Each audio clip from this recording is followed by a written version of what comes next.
Thanks. A couple of weeks after I turned 16 my father disowned me, and I'd be stupid if I didn't acknowledge that it has had a significant effect on my life.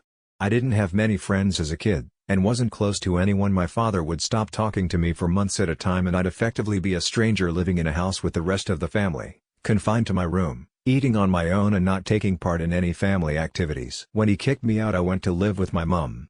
My mom is great, and I'll always be thankful for her helping me. But she's incredibly overbearing and borderline controlling. I've always said that if she wasn't so technologically illiterate I'd have had to have tracking apps on my phone. When I got to uni I wasn't very outgoing, and more or less immediately started drinking pretty heavily. Second year I got into drugs a lot as well, and tried more or less everything. Third year was COVID, so I was stuck in the flat with my flatmates, none of whom I'd met before. I was a couple of months from starting therapy and antidepressants at this point, and one of my flatmates recognized that I was miserable. We started talking, and after a month or so we started seeing each other. Nothing physical at first, just sleeping in bed together and spending a lot of time with each other, sort of in the seeing each other phase. Looking back on it, it was a pretty shitty relationship. I wasn't in mentally well, and for her it was a rebound. I was infatuated, and she used to sit in bed next to me and flick through Tinder. When I said that made me feel shit, she told me that it was something I'd have to get used to, and I did. It became official at the end of February. In April she met some guy she worked with, and at the end of May she went off with him for the night after we had an argument, ignoring my messages and texts. We were meant to go out with flatmates for dinner, but she ignored that, so I made something to eat for us, but obviously she ignored that. She came back the next morning and the first thing she said was that I should have messaged her more, because she could have been raped and killed. Then she got really sorry and sat and told me that she'd spent all night with this guy, but she hadn't slept with him and really only been out because there were some really drunk friends of hers and she was worried about them. I didn't believe her then, don't believe it now, but stayed with her anyway.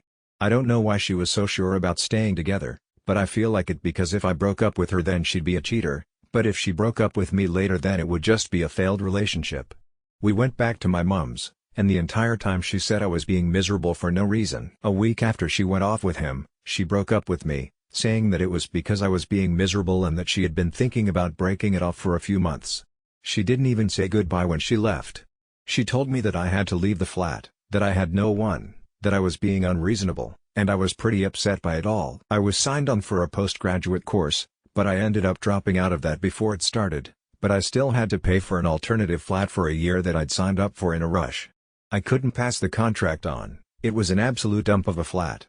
I never thought we were going to last forever, but I thought she was my best friend. I can't believe that the only relationship I've had lasted for a few months and ended up costing me loads of money for some shithole flat I didn't even end up stepping inside of.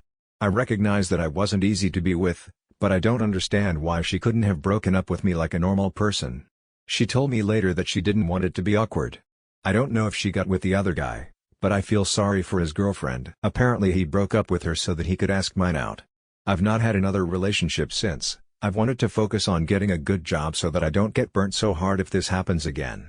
But it turns out that's really ducking hard. I've had a morbid curiosity of going through these stories for a while now, and while mine doesn't compare to a decades-long marriage going tits up, or a pregnant woman being dropped like a sack of shit, it's been weirdly cathartic reading through them.